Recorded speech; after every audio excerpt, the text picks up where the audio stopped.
This podcast contains adult language and graphic content. Listener discretion is advised.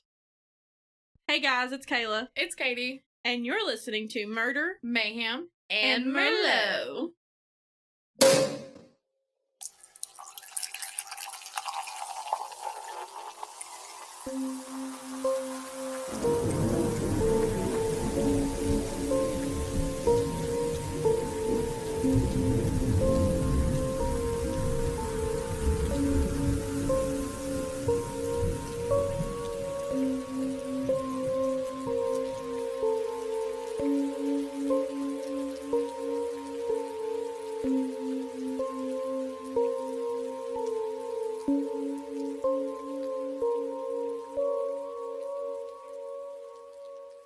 It's our first episode.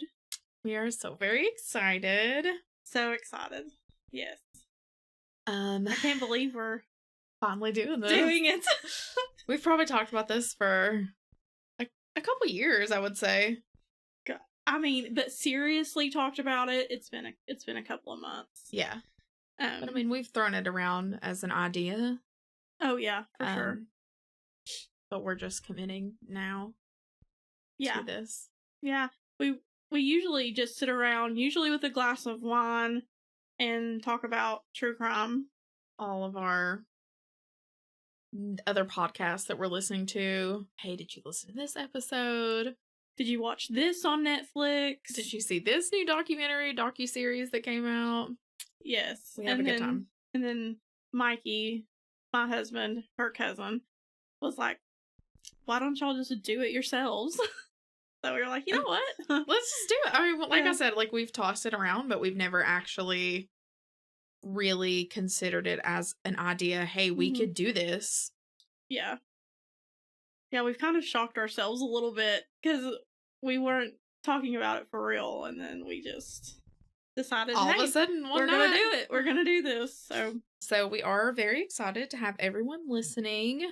Yes. I hope everybody is relaxing, or if you're, driving or something, listening, we appreciate that too. But, we're going to sit back with our glass of wine. You can sit back with some Sprite or... Sprite? Something. That's the first thing that came to your mind was Sprite. I love me some Sprite. I do too. But, or coffee. We like some coffee. We do. But yes, I think we'll mostly be doing this at nighttime, so probably one. Yes. Yes, but wine. And if you are drinking wine or any other alcoholic beverage, please drink responsibly. Yes, no drinking and driving. No drinking. Make sure that you're sitting at home comfortably. That's what we're doing. We're just gonna hang out here at Kayla's house and in this little room that we made for this. We're gonna do this. Yes. So I guess I'll just get into the first case that we got. Kayla's gonna take us on a deep dive here. Yeah, Katie made me do the first episode. So thanks for that. Welcome. Yes. So I thought, when we were talking about doing this, it was important to both of us that we did some local cases. Absolutely. We're both from East Tennessee, Northeast Tennessee, and we made a pact that it wouldn't be every episode, but that we would highlight some cases around here in the, in Northeast Tennessee, the Appalachia. Yeah, I would think it was very important to both of us to... Yeah, for sure. Because a lot of these stories are not stories that are told on a bigger platform, and even though we're just a small platform, there is always that small chance that it reaches somebody. Yeah. It's kind of like our duty to make sure that voices around here get heard and victims are heard. And we can be the voice for victims. Right, their story can be told, and it's important. Any chance I get to talk about true crime, I'm taking it. Yeah, and the interesting part is getting to see inside of the mind of, a murderer, because us average people out here, we don't understand that, so it is very intriguing to us. Yes, there's something very, people latch on to. Right. But it is important. The biggest thing is being let the victim's story be told. They, you said, they don't have a voice anymore because it was taken from them. And it's just important to just get that out there. Yes, most definitely. Okay, so we're going to talk about the Lillelid murders that happened in Baileyton, Tennessee.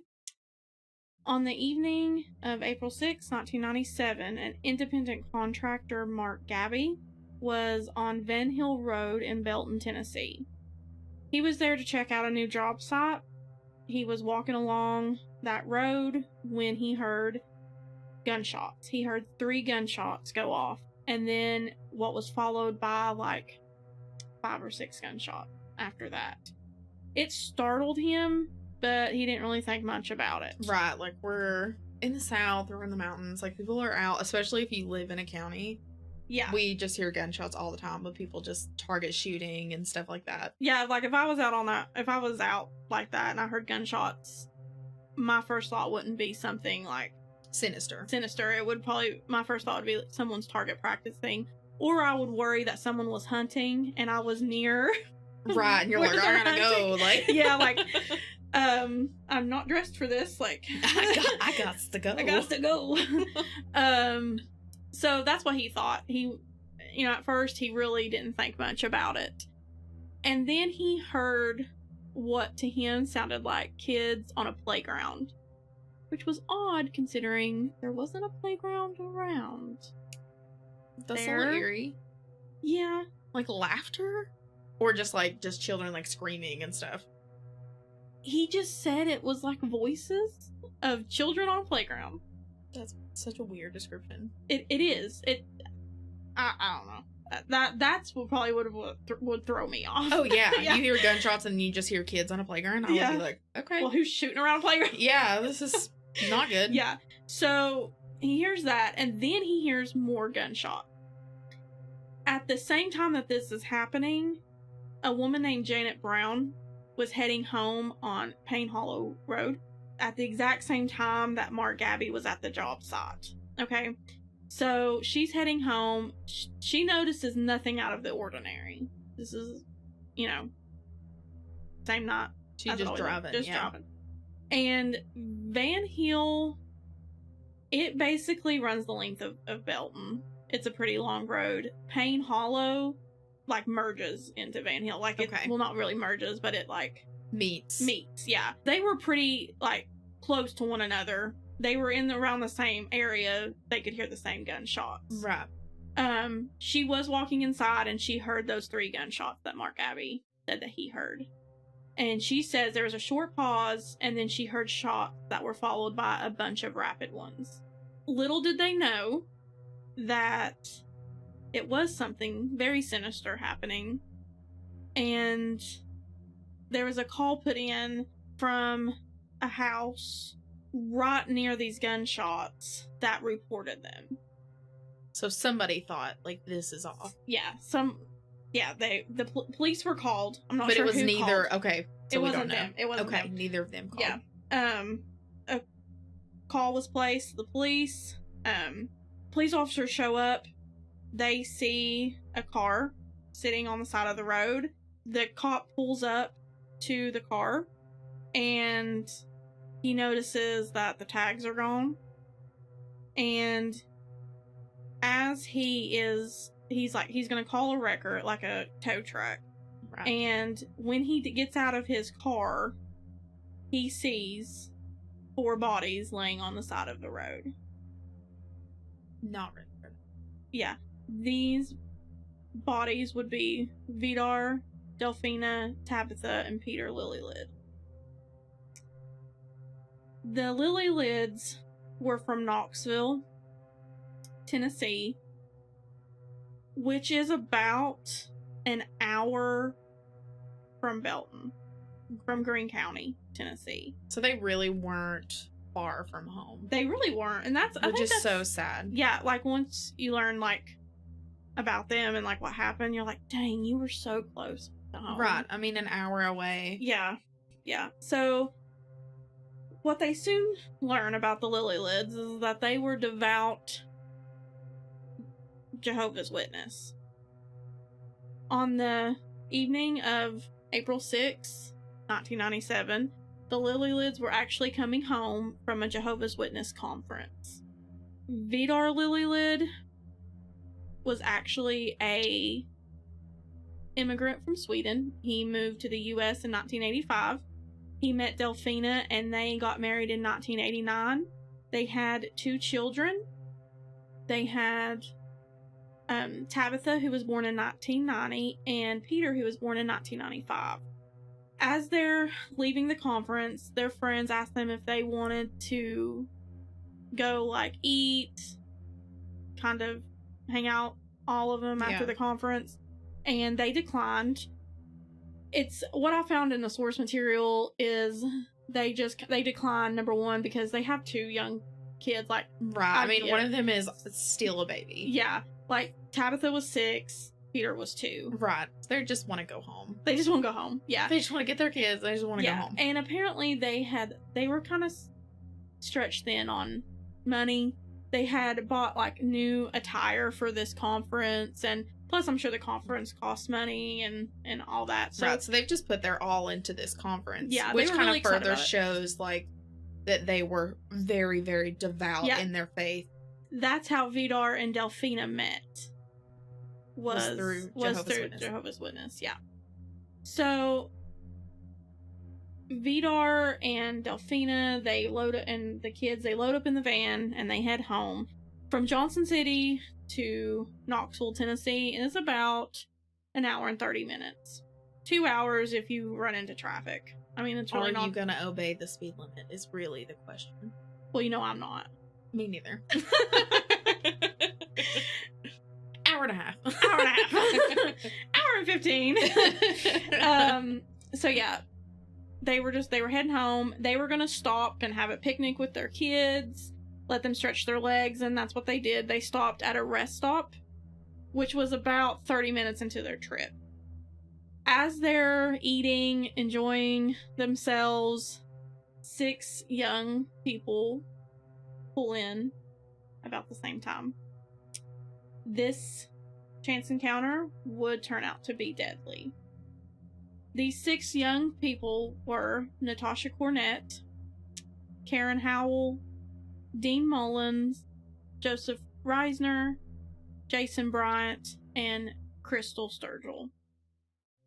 These 6 kids are at this, rest stop. Vidar decides at that time that he's going to witness to these young people. That's a big part of the Jehovah's Witness faith. Right. I mean, it is in Jehovah's Witness. I mean, it's in the name. So he wants to talk to them about his religion. And, I'm sure to Vidar, these kids, they're looking a little rough, right? They're all in black, and so, like, in his mind, and also at the time of, like, when this is happening, I mean, you see, like, kids, like, emo dressed type kids, and you're like, these are the people that I need to reach out to. Yeah. These are the ones that need that as help. Misguided as that can be. Right. And I'm sure, like, I'm sure that you're going to talk about, like, satanic panic, like, so, in his mind, he was like, I have to talk to these kids. Yeah. So, that's what he does. And he walks up to Joseph Reisner, and Joseph Reisner feigns or pretends to be interested in what he's talking about. What a jackass. Yeah, he just was like, can I talk to you about my religion, about God? Do you know God? And Joseph's like, yeah, let's go over here and talk. What Vidar didn't know is that was a complete and total setup. These 6 had full on intended to steal a van. The car they were in was not going to make it to where they wanted to. Right. So I'm going to backtrack and tell you about these 6 individuals before I go any further. Okay, I'm ready. Yes. All 6 of these kids, and I say kids, the ages range from 14 to 20. Okay? So a good majority of them are kids. Are kids, yes. At least legally. Mm-hmm. Yeah, I mean, they were teenagers and young adults. Right. They were all from Kentucky, around the Pike County area. I'm going to talk about the ringleader or the presumed ringleader. Okay. Her name was Natasha Cornett. She was born January 26, 1979 in Pike County, Kentucky. She was 19 at the time of the crime. Her parents were Madonna Wallen, and her father was a local policeman, Roger Burgess, and yes, she was the product of an affair. I just think it's very odd how the world works, and the fact that her birth father was a policeman. Yes. And she's going to end up committing a gruesome murder with a group of her friends. Yes. Like, and her dad. She came from a policeman. Yeah. That's just it's so wild. It's how the cookie crumbles sometimes. Oh, yeah. Oh, how the turns have tabled. Yeah. How the turns have tabled. She did not have the best upbringing. Her mother left her stepfather, Ed Wallen, when she was just a toddler. They had a pretty toxic relationship, and her mom raised her as a single mother in a trailer. Her mother Natasha does report that her mom was physically abusive. There were instances like when she would like be brushing her hair, she would get so aggravated with her, she would like start pulling the hair out. Oh my god. Hitting her with the brush, all of that. She was pretty scared of her mom. Right. And her mom would threaten to like abandon her and stuff too. So she's getting not only physical, but like the mental and emotional. Yes, very much so. She, in the 6th grade, developed an eating disorder and started self-harming by cutting herself. Mm-hmm. She was hospitalized and diagnosed with major depressive disorder. And obviously, what took place with this crime is heinous and awful. It's a tragedy. However, I can't talk about this case without talking about just the systematic failure in some of these kids' lives. Right. You know, if they were put in better situations, a lot of this probably wouldn't have happened. Right. For instance, you know, like I just said, she was hospitalized, but due to lack of insurance and funds, she was only hospitalized for like 11 days before they were like, she's got to go because you don't have the funds. Yeah. And insurance ain't going to pay for anymore. So she's being untreated for this. Right. You know, she's not being treated for this. And so that just escalates things. Her mom didn't have the money to pay for therapy and for medication and what she needed. And that contributes a lot to this. Mental health contributes a lot to this. Yeah. And I mean, in that time, I mean, there was a stigma around like mental health issues. Oh yeah, even more than there is now. I mean, we've come a long way with mental health. Right. And I mean, I would say that we've not made the strides in mental health that we have until like, honestly, like late 2000s, early like 2010s. Oh, yeah. Honestly, like, yeah, for sure. So yeah, that's a lot of that going on. Oh yeah. She was arrested for the first time at 13 for threatening her mother with a knife. She was arrested again at 14 for forgery. I do not know what she forged at 14. That's the wildest thing. When you were researching this case and we were just sitting on the couch and I think you were watching, I don't know if you were, I can't remember. I was watching some documentary. Like a documentary that someone had made. YouTube. And it said that, you know, she had, you know, first threatened her mother and then just moved straight up to forgery. I was kind of shocked. I was like, yes. Okay. You know, 14-year-old's shoplifting and then she's out here like, oh, I'm forging checks. It's probably like forging checks. Probably checks or something. But she was like, I'm going to go all the way. Yeah. Yeah. Y'all are on some low level shit. She's advanced for 14. Like, she's I'm like forging this shit. Oh yeah. Yeah. You're doing the 5-finger discount? No. Not me. Not me. I'm forging checks Not me, around bitch. here. Yeah. It's not funny, but it is. Gotta quit laughing. She was bullied when she got into high school, and she actually dropped out in 9th grade. She was also suffering from substance abuse disorder. She was on things like heroin and meth, PCP, cocaine. I mean, you name it. She was doing it. Yeah, essentially. And she started using drugs after she dropped out of high school. She actually got married to her longtime friend, Stephen Cornett, on her 17th birthday. However, she was really they were happy. I mean, it was kind of toxic after a while, but at first they were pretty happy. But Stephen ended up ending the marriage just after a few months, and it devastated her. Right.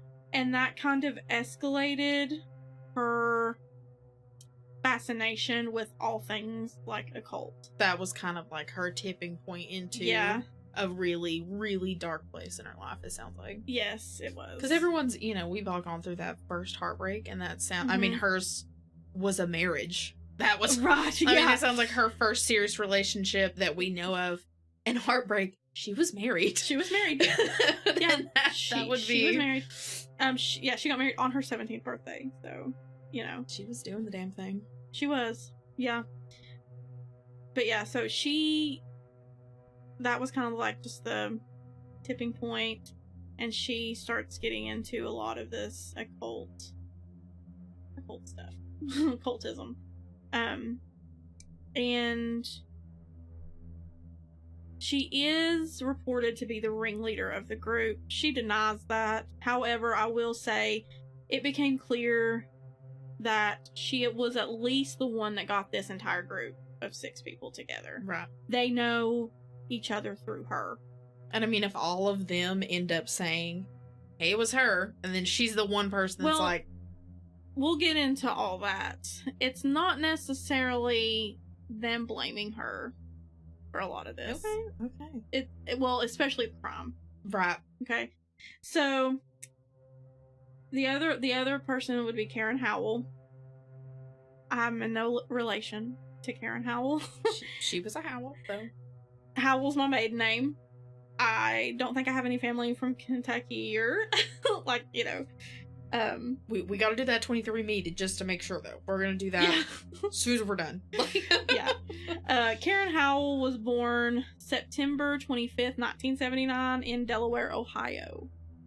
She was 17 at the time of the crime.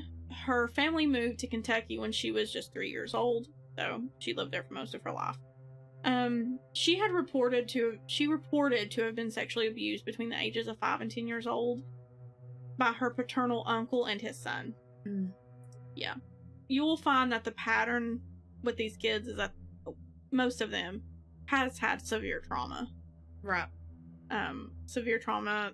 They haven't had the easiest lives.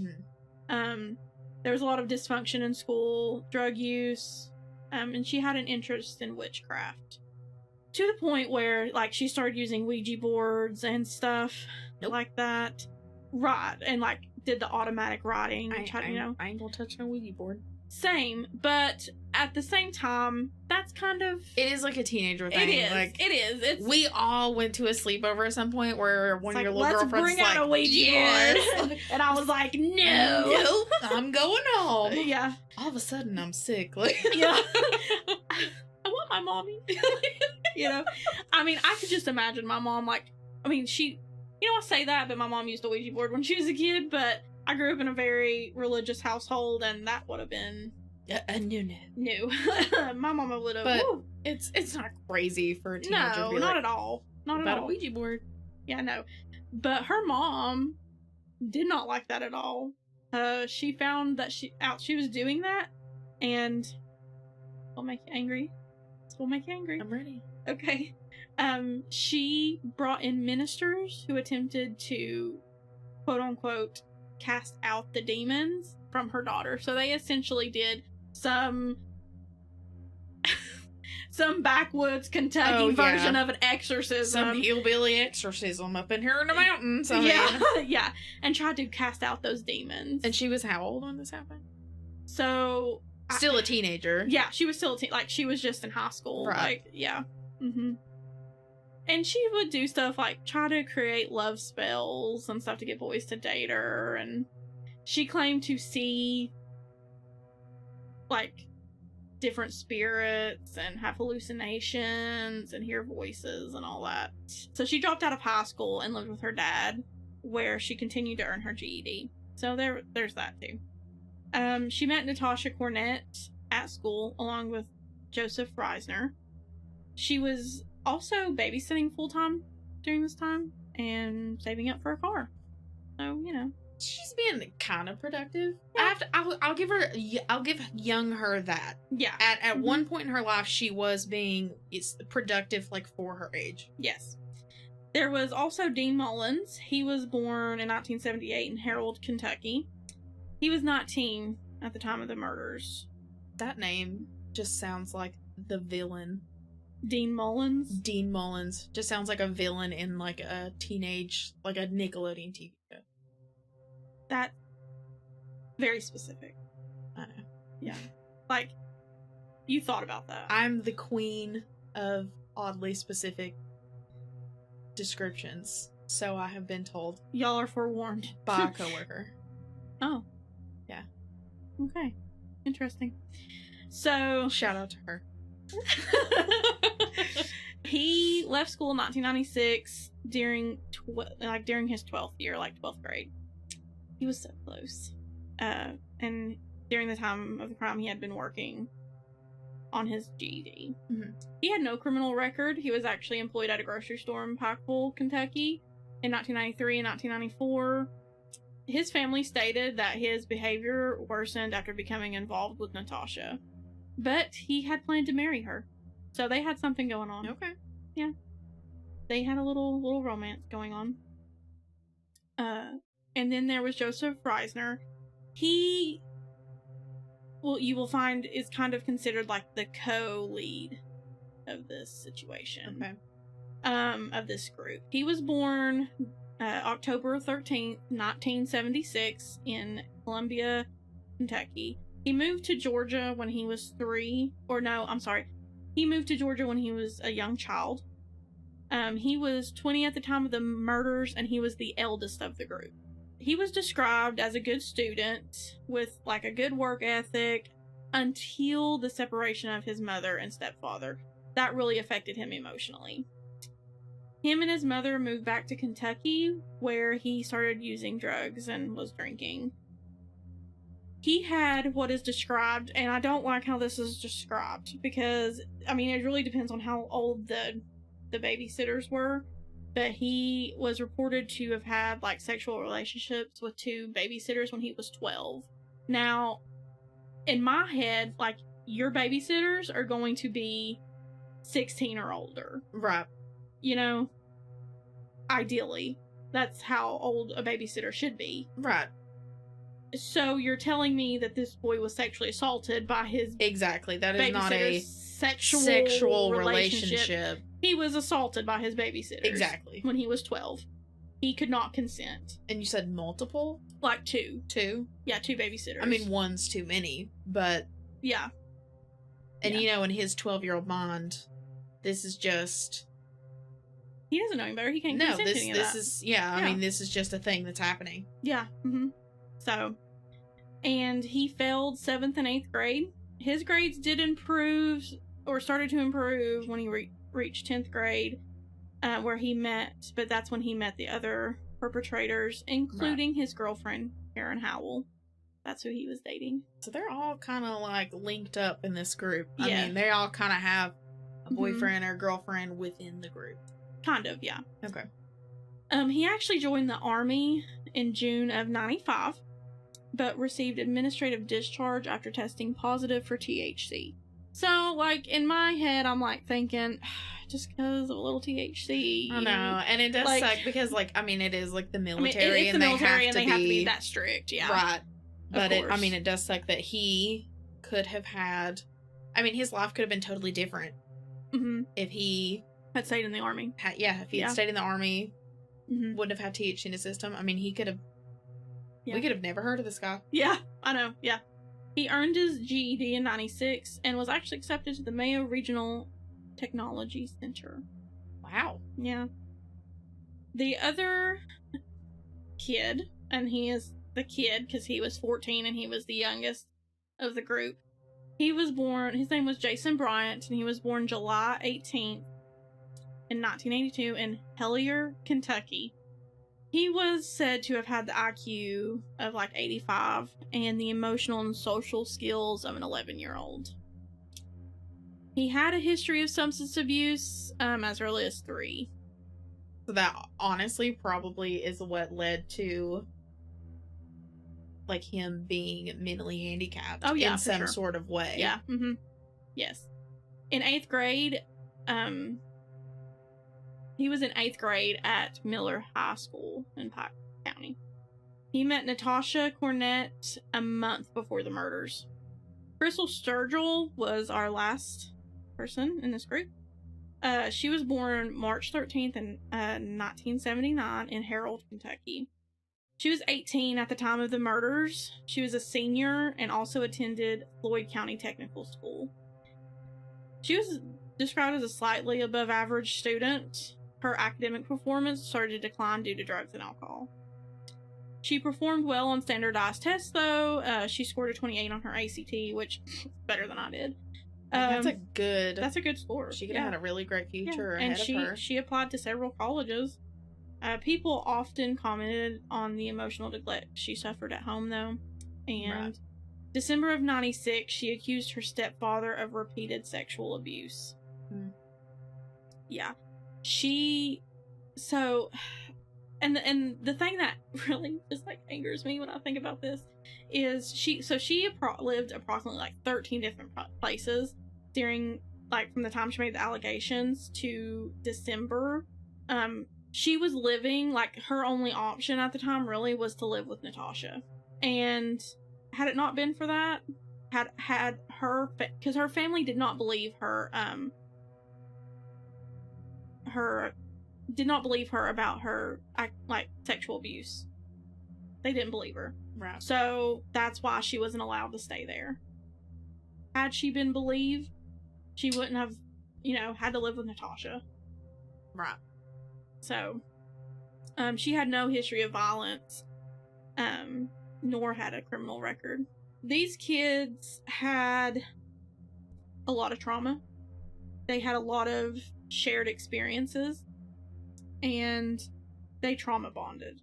That's the like simplest way I can put it. They trauma bonded, which is very easy to do, and they were very misunderstood. Natasha and Karen, they kind of got the rest of the group into this ritualistic occultism, and Natasha and Karen were into they would drink. There was reports that they would drink each other's blood and self-harm and okay. Yes. Yeah. Maybe they were like Twilight. What?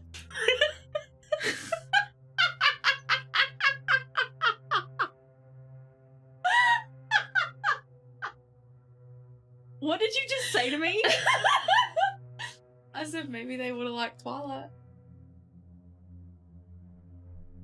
I have no comment for that. I have nothing to say to you. That was not for the pod. That was just for you, bitch. Do you know what's... I'm gonna say funny, but it's not funny. Do you know what's kind of... Since you said that, you know why it's funny? Why? Because later on, when investigators would search Natasha's room, they found, what was it called? They found, vampire games. Yeah, yeah. Anyway, back on track. Yeah. They found, spell books and stuff, but one of the things was finding a vampire game. Vampire games. Good. And I'm like, you know what? That sounds like a good time. No, I'm just kidding. Kind of. So these 6 individuals, they're all together. They're in this little group. They frequently, like, stayed at this motel in Pikeville or around Pikeville. That's kind of like just where they went to hang out, be themselves, you know, do drugs, drink. And the day before they decided to leave Pikeville, they had, like, trashed this motel, and there are reports that they had actually burnt a 666 into the carpet. There, like, some of the family, like Jason's family and stuff, says that that absolutely did not happen. However, it wouldn't surprise me. Right. They're in this hotel. They do their rituals, whatever they did, you know, drink each other's blood. And that was on a Sunday morning. The group after that went on a shopping spree at Walmart, and then they went to Natasha's to get some sleep. They had vandalized that hotel room, and so they were kind of nervous to stay in the town. So that's when they decided they were going to skip town. They were leaving. Right.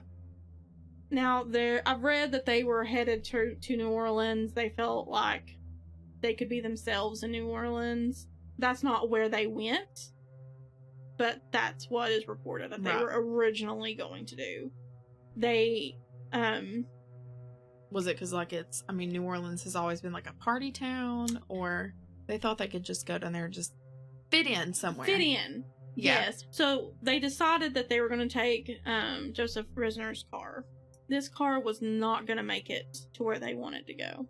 They knew eventually they were going to have to get another car if they were going to make it that far south. So they, from the get-go, they had a plan to steal a car. That's what they were going to do. How they were going to do it, what they were going to do, I don't think they knew. But they were going to get a car. Yeah, they were going to get one. We're going to get a car. So that kind of is what brought all of them together. Vidar is there talking to them about his religion. They see he has, you know, the Lillelids had a pretty big van that could fit all of them comfortably. And so that was a crime of opportunity. That was their opportunity. Right. So they are talking with Vidar, and Vidar is holding Peter, and Delfina has Tabitha. While Vidar is talking with Joseph and Jason, Delfina starts talking with Karen and Natasha. And this is really heartbreaking, but Tabitha was actually, like, talking with Karen and Natasha, and she offered them, like, little Hershey kisses. And Natasha says that it was her idea to steal the van. It was Joseph's idea to hold them at gunpoint, is what she says. Right. Joseph, when he took the opportunity, they were talking, he whips out the gun, and he's like, I'm sorry I have to do this, but we're gonna have to take your van. So Jason, Karen, Natasha, and Joseph all get in the car with the Lillelids. Joseph is holding Vidar at gunpoint and tells him to drive. Jace with a 9mm. Jason has the 25 caliber and is basically having it pointed at Delfina and the kids. And Joseph tells Vidar to drive. Tabitha gets really scared at this time. Peter really doesn't understand what's going on. He doesn't know what's happening. He doesn't know. He's 2. He doesn't understand. Right. Tabitha is pretty scared and she's crying. Delfina was in the back, like, singing, trying to comfort her babies. Yeah, trying to keep her calm. Right. They're in the van, and Delfina's trying to reason with them. She's like, listen, I'm not going to even be able to remember what you look like. because all the kids dress the same these days. You know, she's just trying Right. to reason with them and be like, just let us go, don't hurt us, you know. And Natasha's like, we're not gonna hurt you, you know, as long as you stay chill, we're not gonna hurt you, Right. sort of thing. So Vidar's driving. He doesn't drive for long because from the rest stop to the Baileyton exit is 3 miles. It's not long at all. He pulls off the Baileyton exit onto a gravel road, which was Payne Hollow Road. They get all 3 of them out of the car, or all 4 of them out of the car, and line them up. At this point, they were trying to decide what they were going to do. Right. Now remember, during this, Mark Gabby's on Van Hill Road checking out the job site. And so this is all happening, you know, at the same time. And they're trying to decide what they're going to do with them. The problem with this case is there are conflicting stories. Because a few of them say one thing, a few of them say another thing. Like, even down to who was shot first. Right. Is not... And the truth just lies somewhere in the middle. That we'll never know for sure. That we'll never know for sure, yeah. At some point, Vidar pulls out his wallet and gives him his keys, and he's like, just leave us here. Don't hurt us. Just leave us here. And Joseph and Jason, they're like, what do we do? I forgot to mention that when they were in the van, Crystal and Dean took Joseph's car. So they were riding separately. Okay. So they were in a car behind them. It's reported that they never got out of the car. Like, Joseph and all them say that Dean and Crystal never got out of the car. Jason says that they did. Okay. Actually, Natasha and Karen say that as well, that they stayed in the car. But anyway, so Joseph is trying to figure out what to do. Jason is trying to figure out what to do. It becomes very apparent, and this is per Natasha on the stand, that they were going to die. That she says that Jason and them made the decision, like, they were going to die. Natasha, like, pretty much begs Delfina and Vidar to give her the kid. So that they don't get hurt. Right. And Vidar and Delfina basically say, no, like, they're gonna get harmed either way. They're staying with us, like, you're not taking our kids. Right. So they're on the side of the road. Joseph and Natasha and Karen. And the reason I'm saying them is because during the trial, which I'll get into here in a little bit, they're the only ones, and Jason, Joseph, Karen, and Natasha were the only ones to get on the stand and defend themselves. Crystal and Dean never did. So we never hear their account of what happened. Right. At least from a court standpoint.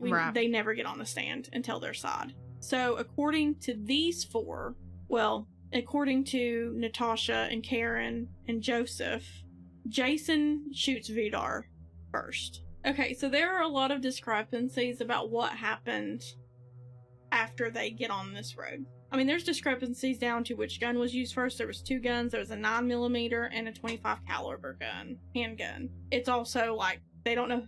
There's conflicting reports about who was shot first. Karen and Joe say it was Vidar, and that Tabitha was standing in front of him, and that he was kind of holding her, like, around the front of her, you know? Right. And Natasha says it was Delfina who was shot first. Joe also says that Natasha is the one who told him to take the van and to use the gun. Natasha says that she's the one that tried to stop all these events from happening. You know, when they were at the rest stop, all of that. But Karen, Joe, and Natasha all say Jason was the shooter. Right. He was the only shooter, is what they said. Now, if you remember, Mark Gabby said that he could tell that the second round of shots was from a large caliber gun. Right.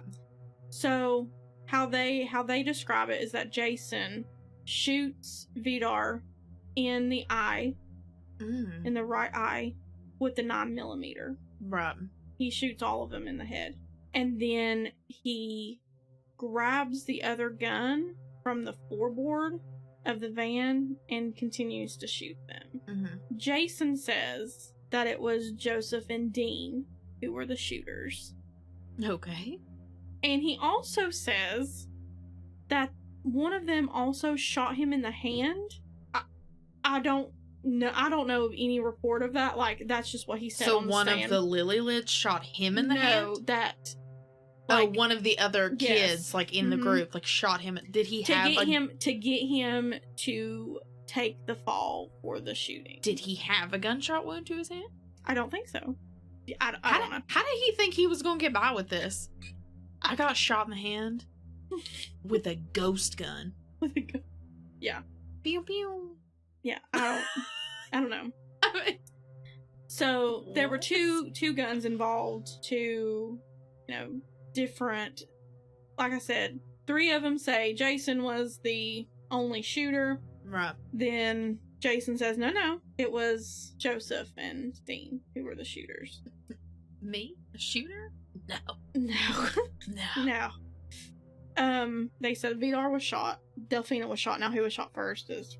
But then it was also reported that, Tabitha kind of stood over her mom's body and just cried. She saw her parents die. Huh? I just want to hug her. I know. She watched her parents die. And then whoever the shooter was went up and shot her and Peter. They all get back in the van. Joseph gets in the driver's side. They leave the car. As Joseph is trying to pull away... Now, at this time, they say that Crystal and Dean were just kind of in the car, just watching this whole thing go down. Right. Okay. And that Dean kind of just, hung his head. They all get back in the van. Joseph is trying to calm down enough to drive. He starts to pull forward, and he notices a house up the road. This is the house that makes the 911 call for the shots. Okay. Mm-hmm. He starts to freak out, and he's like, oh shit, there's a house up there. Right. How did we not notice We're this? done. We're caught. He starts to freak out and he's trying to pull the car. He backs the car up and runs over the Lillelids. Natasha says that she was watching him struggle with the steering wheel, and then she looks out the back window and sees him run over the Lillelids. So not only have they been shot, they've also been run over. Mm-hmm. So they take off. The 911 call was placed to report these gunshots. A police officer, like I said earlier, was driving down. He sees the car, and he starts to call it in. Mm-hmm. When he gets out of his car is when he sees the bodies. Vidar and Delfina were laying with their toes facing the road. And a kid each, Peter was laying across one, Tabitha was, they were laying across their parents. Peter and Tabitha, when he went to check on them, were still alive. Barely, obviously. They were both shot in the head. Vidar and Peter both were shot in the right eye. That will come into play later. Them being shot in the right eye has significance here. Some investigators state that there was a reason that the bodies were placed that way, because it made a cross. That's what I was just thinking. It sounds like it makes a cross. Yeah, it was part of a ritualistic killing. Right. Natasha and Karen and all, they deny this, but that's what investigators say, that this was part of a ritualistic killing. The police officer who finds them, the rescue, they take Tabitha and Peter to the hospital. They don't know who at this time, they don't know who this family is. Right. They don't know their names, they don't know a thing. So when Peter and Tabitha go to the hospital, Peter, in an interview, because he was the lone survivor of this, he miraculously survives this. He says later that he was John Doe in the hospital. Yeah. The kids get taken. The parents are announced dead at the scene. The Kentucky Six, decide that they're going to go to Mexico. And they attempt... Forget New Orleans. Yeah. They're leaving the country now. They're like, oh, yeah, we gotta leave the country. They decide they're going to take this van and they're going to go into Mexico. It takes a couple of days to get there. Now, at this point, officers know who this family is, that it was their van. Their van is gone. So they put a bolo or be on the lookout for this van. And they basically say, they're armed and dangerous, but we're looking for this van.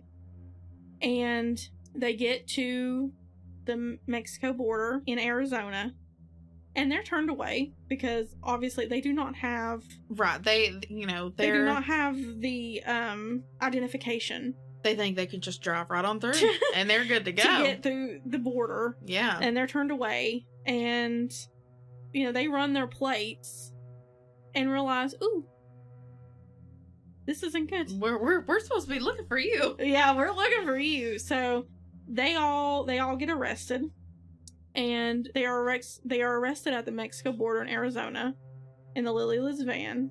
They see a judge in Arizona who extradites them back to Tennessee. When they... Welcome back. Welcome back. When they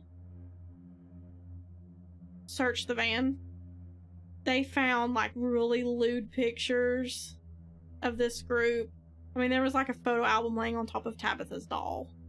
Yeah, it was just, like... They're disgusting. Yes. They're disgusting humans. Yes. And...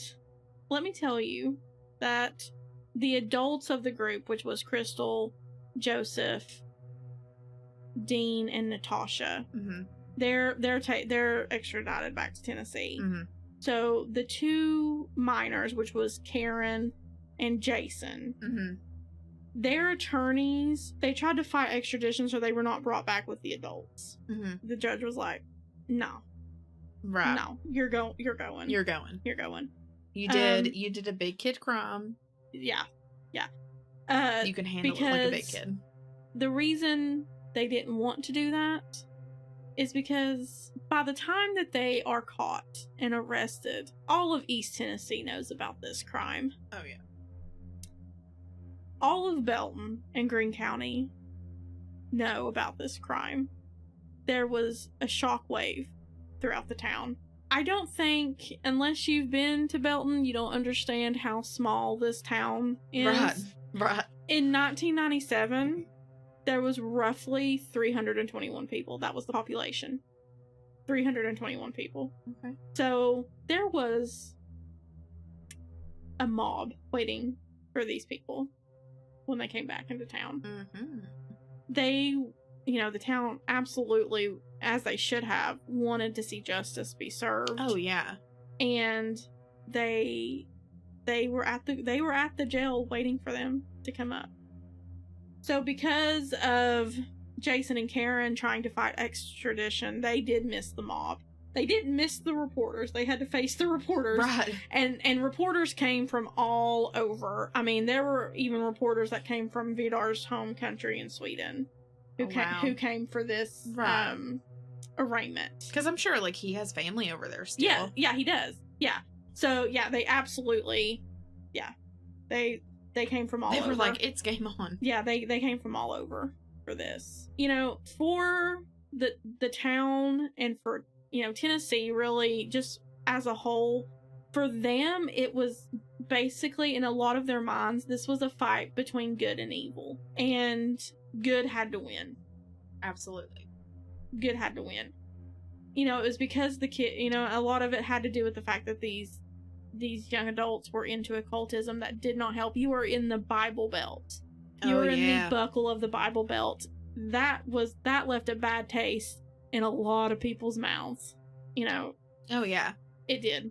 And that did not help. I mean, like you said, it literally was a battle between good and evil. In a lot of people's minds, yeah, it was literally good and evil.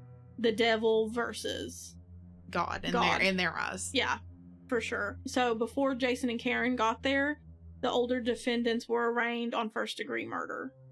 Then Jason and Karen got there, and they were also arraigned. They got there like a day later, and they were arraigned. And they were arraigned on first-degree murder. Now, they had originally put in a not guilty plea.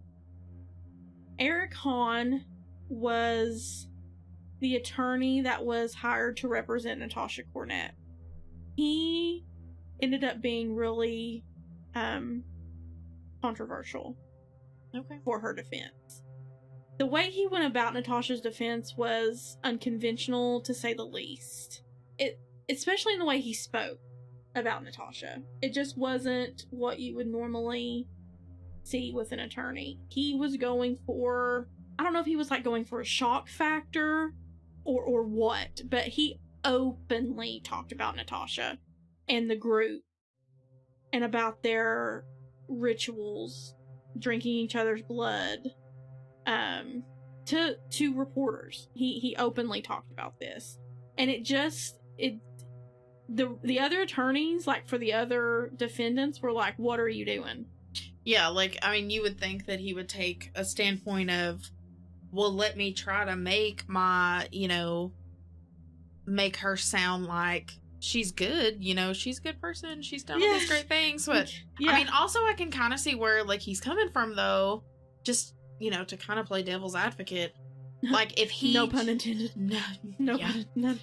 Like, if he goes out there and he just tells all of these crazy things, he's like, yeah, this, and this are true. She did all of these crazy things, and you can think what you want about that, but she didn't do this. Like, he... Maybe a part of his defense was, if I go out there and I say all of these crazy things that she's done, and just go ahead and admit to that for her, and she's willing to admit to it on a stand, and then, hey, we're being honest about this, so why would I be lying about her being not guilty? So maybe that was like part of it for him. I don't know. I really don't know what he was thinking with that. It's not something I've seen. Or maybe he just wasn't a great lawyer. That could have been it. He encouraged Natasha to talk about her fascination with Satan and occultism. Okay. She would talk about how she believed she was the daughter of Satan. She would... Oh dear. In a documentary I watched, which all of the sources that I have are going to be in the show notes. Yeah. But in one of my sources, it said that... I just want you to think about Natasha's name, okay? Spell it backwards. I need a pen and paper, ma'am. Satan. Oh. Yeah, that just, like... That was a big point for Natasha. Oh, she thought her mama was planning. Yeah. Yeah, she would regularly sign her name off Satan. I don't have words. She really thought this through. She really thought this through. To be honest, if you're really into that stuff and you're looking at your name... And you're like, oh shit. Like...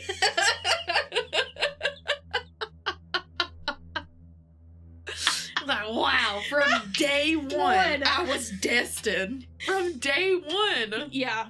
So, wild. Yeah. What's my name back? It ain't all Satan. It ain't. So, yeah, she regularly talked about that. And that, whether you think that was a good strategy or not, but it followed Natasha through the entire remainder of her case. Even after Eric was removed as her attorney, which he was removed. Okay. So I'm gonna go with bad lawyer. Yeah. I try to play devil's advocate a little bit, but I'm gonna go with bad lawyer. Mm-hmm. Devil's advocate. That's gonna make me giggle if you say that again. Devil's advocate. I'm sorry. When investigators searched Natasha's room, like I said earlier, they found Ouija boards, spell books, and vampire game books. Okay. Which, I don't know, vampire game books sound kind of cool, but... I don't know, like 12-year-old Twilight me would have absolutely played a vampire game. Like, I know, yeah. But not in the same sense that all Satan was. Sorry. Oh, God. Oh, hey. Satan. It's just too perfect. It really is. Now I'm like, I guess it was the strategy from the group's attorneys that most of them would change their opinions. Okay, so I think it was the strategy of their teams, right? What? Strategy from hell. Yes, it was a strategy from hell. No. So it was the strategy, the plan for at least the 3 of the 6 to dramatically change their appearance. Right. For example, Dean Mullins, he cut his hair to look more studious. Crystal Sturgill also, she had long, pretty hair when she was arrested. Mm-hmm. She cut it to really short, pixie, not necessarily pixie, but it was a shortcut. Right, something that's gonna make her look more of a woman, No, it was to make her look more innocent. Really? Yeah. Mm-hmm. Yeah, well, I didn't understand it either. I mean, but Joseph Reisner was the most shocking transformation because he had this long hair that most rocker, right, back then, yeah, people, and he had a goatee. He cut all of that off. I mean, he looked like a different person when he took the stand. Wow. From his picture when he was arrested to what he looked like when he took the stand, I encourage anybody to go look it up. I'm looking it up. He looked so different. They wanted to have separate trials. I get the want for that, especially for the younger two, for the minors. I get them wanting to have separate trials. Right. However, Judge James Beckner, decided to try them all together instead of separate trials. This just was not playing around. No, I can see why, like I said, the defense wanted separate trials, especially for the minors, like I said. But I can also understand them trying them together because they did the crime together. Right. And also, if I were one of the family members, of the Lillelids, I wouldn't want to sit through this 6 times. True. Right. I would not. So, that would be awful. Horrible. Yeah. Awful. To just have to sit and listen to every detail. And they shouldn't. 6 times. No, absolutely not. No. And on for the defense, I get it because you want to look at each of these kids individually, right? And take into account each of them, have a separate case for each of them, right? Right. But at the same crime together. Yeah, they didn't commit this crime as individuals. Yeah, they did it as a group. Yep. And like I said, they originally all pleaded not guilty. It would have been the largest trial in Tennessee history. It was planned to take a month to 3 months, 4 to 6 weeks was the time that they had planned for this trial. Right. However, the day before jury selection, they changed their plea to guilty. Okay. And that was to avoid the death penalty. Right. Because this is Tennessee, and that was absolutely on the table. Oh, yeah. Oh, yeah. Yes. So Tennessee's gonna do the damn thing. They are. Yeah. Each of the attorneys, they talked about each of the defendants' participation. Right. Jason took the stand. Natasha took the stand. Karen took the stand. And Joseph took the stand. The problem was they each told a little bit of a different story. Right. So each of the attorneys for the defendants, they made sure to like for Natasha, her attorney, after Eric was booted, he's gone. They made sure Natasha told about the abuse that she was subjected to as a child. Mm-hmm. They made sure to talk that Karen talked about her hallucinations, her voices, the voices she heard, her getting into witchcraft, her mom having essentially an exorcism done on her. They had someone talk to the judge about how, Jason has some mental disabilities. Right. And in his case, I do understand that a little bit. With them saying that he had the mind of an 11-year-old. He was 14. Right. He's the youngest of the group. And he says that Joseph and Dean did the killing, did the shooting, and put it off on him. Right. That the whole group decided to put it on him. Right. It didn't matter, though, how much they tried. The defense tried. They knew they pleaded guilty. They were going to jail. You know, they all knew that. I think it was just trying to get... Maybe in their mind, if they put it on the youngest person and the person who has the mind, you know, yes, of an 11-year-old, they can all get off with a slap on the wrist.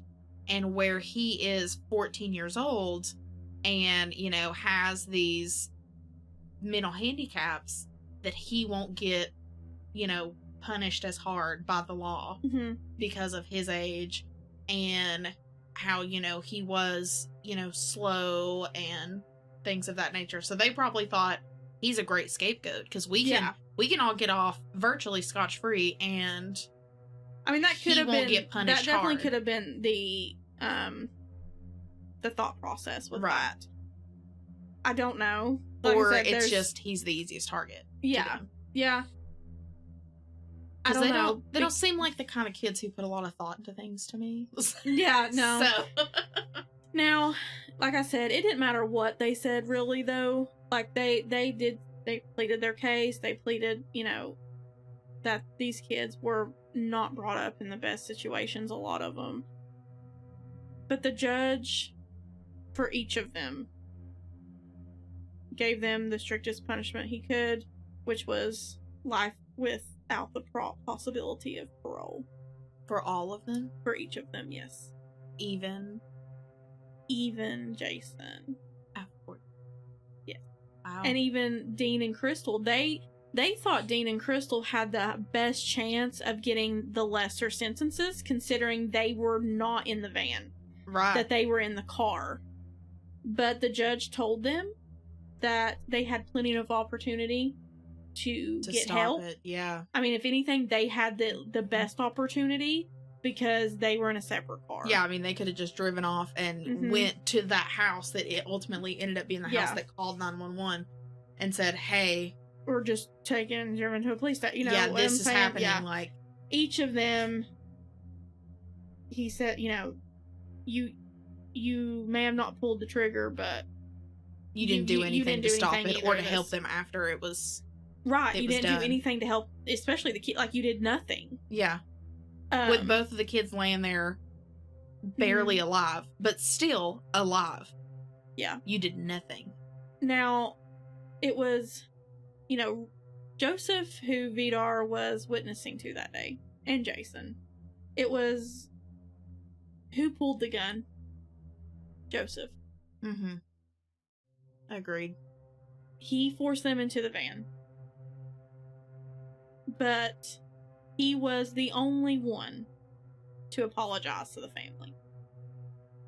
Wow. Yeah. Jason's dad apologized. And when he got on the stand to, like, you know, they brought him as a witness, like, to his son's character and stuff. He apologized to them. But yeah, as far as the defendants go, Joseph was the only one that apologized. Okay. Yeah. Take what you want from that, but yeah. So, the judge never believed that Jason was the only shooter. And I kind of agree. I think there was two different guns. Yeah. Joseph was holding one, Jason was holding the other. Mm-hmm. In the van. You know, I mean, we will never know, you know. The district attorney, Berkeley Bells, didn't believe any of their accounts of what happened. What he thinks happened is he thinks that all 6 of them had set out to murder that day. Mm-hmm. Because of, like, as a ritual. They murdered on April 6th. And I told you earlier that, you know, all 4 of the victims were shot in the head. but they also had more gunshot wounds. Vidar and Delfina had gunshot wounds, like Vidar had it in his chest. But it made, like, the gunshot wounds in Vidar's chest made a 3-pointed star. Delfina had one in her abdomen that made a 3-pointed star. So April 6th, by 6 people, 2 3-pointed stars, which would equal 6. I don't think that's a coincidence. I don't feel that way either. That's just kind of too on the nose. It is. So them saying, we're gonna take a car, you know. Yeah.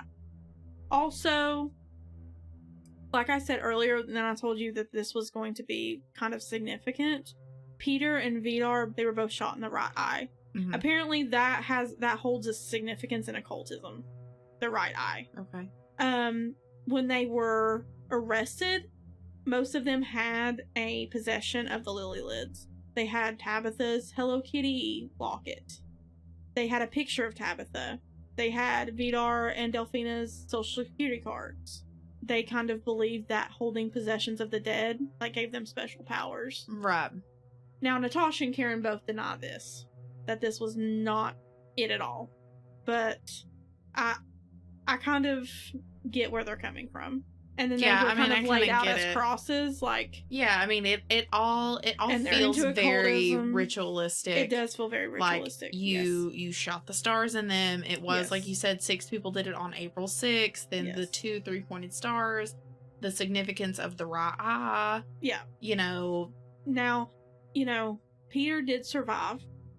He miraculously survived. He had a gunshot wound to the head and to the chest. Oh my. He was permanently disabled because of this. He's blind in one eye and his right eye. Right. And he has been in a wheelchair for most of his life. I mean, he can use, like, walking stick, like crutches, but he, after that, Delfina's sister from Florida and Vidar's sister from Sweden fought for custody for Peter. Right. He ended up going to Sweden with Vidar's sister, with his aunt. Which I think, like, I think getting away, either going to Florida or Sweden, was good, but, being able to just remove him from... That, yeah, I get that. Yeah. I think it's good that he got away from it all. Right. And was able to have a somewhat... Right. And I'm happy that, he had, like, multiple family members that were like, yeah, like, I'll take him, like, we'll raise him as our own. Like, that is just... And he frequently visited Knoxville. Right. Like, he has frequently visited Knoxville, and he now is married. He lives in the U.S. He's in, like, IT. Yeah. Okay. Yeah. Mm-hmm. You gotta have some serious brains for IT. Yeah, he actually, when I was, like, reading about him, he got to meet up with the officer who stood outside his hospital room. Yeah. Oh. Yeah. So, and he says he doesn't remember anything. Right, I mean, and a lot of that's probably because he's 2. He was 2. Yeah, he was 2 years old. And another thing is his brain has totally shut that out. Oh, yeah, absolutely. I mean, that would be... to protect itself. Yeah. Yes. So if there was any memories, I mean... Yeah, he don't have them. But, I mean, I can't really remember anything from when I was 2, I don't think, so... Yeah. I would, Exactly. So, he was really young, and that's a blessing in of itself, I think, because... I mean, I hate that he can't remember his parents, though, and his sister. Like, that's the only thing that does suck about the situation is... they were stripped from him when he was too young to be able to hold these memories. Yeah. But like you said, in the same hand, you also wouldn't want a child to remember that. Because, if his sister would have survived, she would have remembered it. Mm-hmm. But I do just hate for him that he can't remember. And, I mean, by all accounts, it sounds like his parents were very loving parents. His mama good singing parents, to them and stuff. Yeah, like Vidar was, he worked outside the home, and Delfina was a stay-at-home mom. Right. loved being a mom, and you know, they were just a normal. They were just good people. Like they just sound like good people. Yeah, quiet. You know, they kept to themselves a lot. They were very close knit. Right, very family oriented. Very family oriented, and they just had this chance meeting with 6 individuals who had nothing good in mind. Right. And I mean, Vidar wholeheartedly thought that he was going to do something good. Yeah. Whether you agree with that tactic or not. It doesn't, like... It doesn't... Just let that person do what they need to do, say what they need to say. It's not going to... I mean, a part of me thinks that, like, obviously this was a crime of opportunity. They saw the van. I don't think they really looked at the Lillelids as individuals, as a father, as a mother, as kid. They just saw opportunity, like you said. And also this guy who they leave Kentucky because they are ostracized a lot from their community because they're not what society think the norm. They're not what society. So then they, you know, they're at this rest stop and this guy comes up to them talking about his religion. And they're like, here we go. Here we go. Click something in them. Yeah. Yeah. But it does, to me, like, it feels planned. Like, to me, it feels like they did, in fact, plan on killing someone. Yeah. I truly, like, after listening to this, I truly believe that. I think that no matter what they say, to me, I feel like they were going to kill someone no matter what. Yeah. While getting a car. Mm-hmm.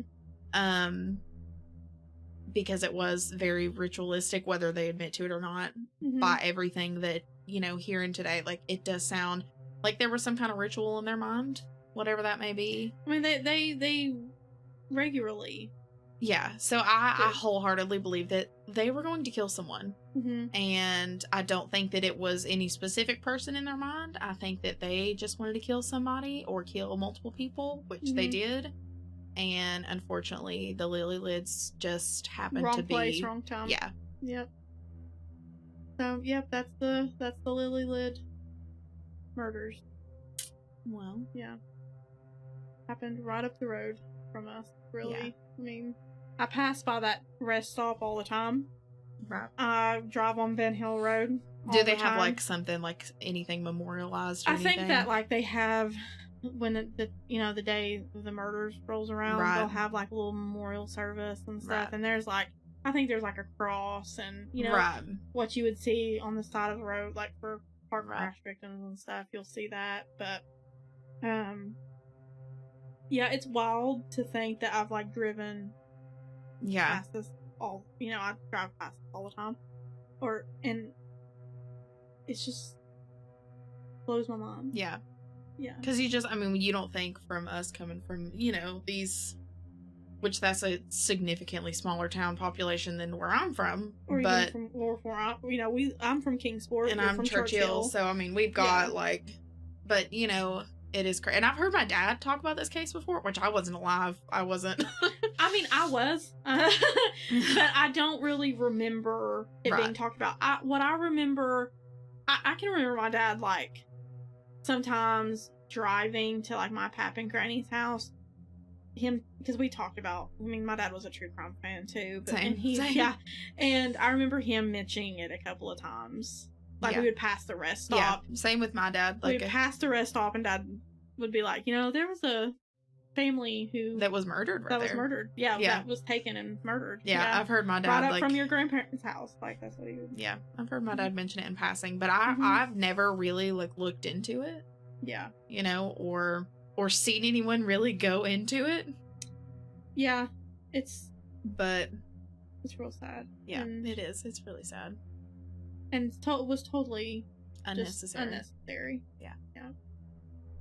So are they all still in? Yes, they're all still serving their prison sentences, and I think some of them have tried to get lesser sentences and have tried to plead their not necessarily their innocence, just their I was a kid significance in what happened. especially like Crystal and Dean. Right, them being in the car. Gotcha. Yeah. So I think this is a lesson for choose your friends wisely. Oh yeah.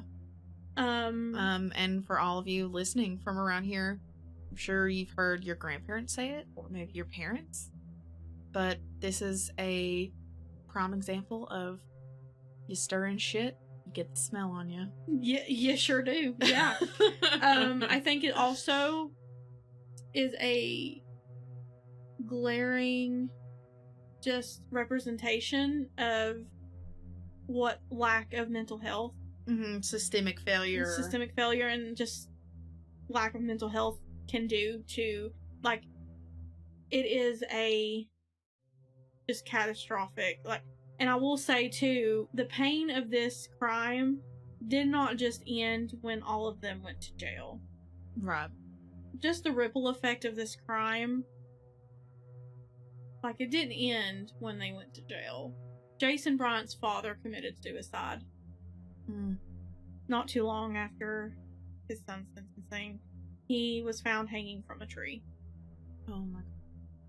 He just couldn't handle it. Couldn't deal with his son pleading guilty to the murders. And so it just shows you, like, it just doesn't end with... Right. It affects every...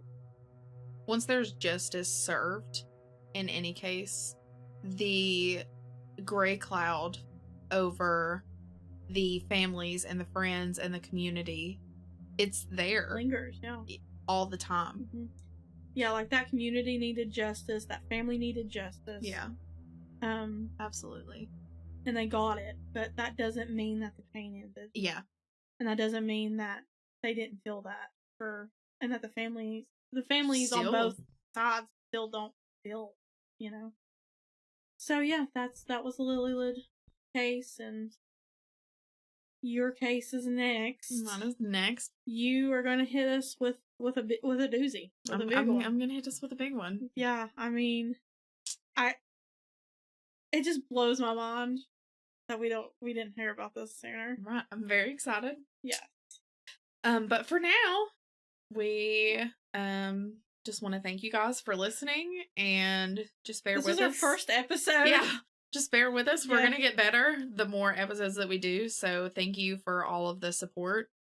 And we hope that you'll stick around with us and listen to more episodes, and hope that you'll enjoy yourselves. Thanks, guys. Thanks, guys. Thanks. We'll, I was about to say see you next time, but we're not actually seeing you. We hope you listen next time. Yeah, okay. All right. All of the sources we used for this episode will be linked in our show notes. We'd like to thank Mikey Kinley for audio and editing, and our friend Evelyn Uleberry for our cover art. Make sure to like and follow us on social media on Facebook and Instagram. Our Instagram is M3 Podcast, and you can find us on Facebook under the name of our podcast, which is Murder, Mayhem, and Merlot.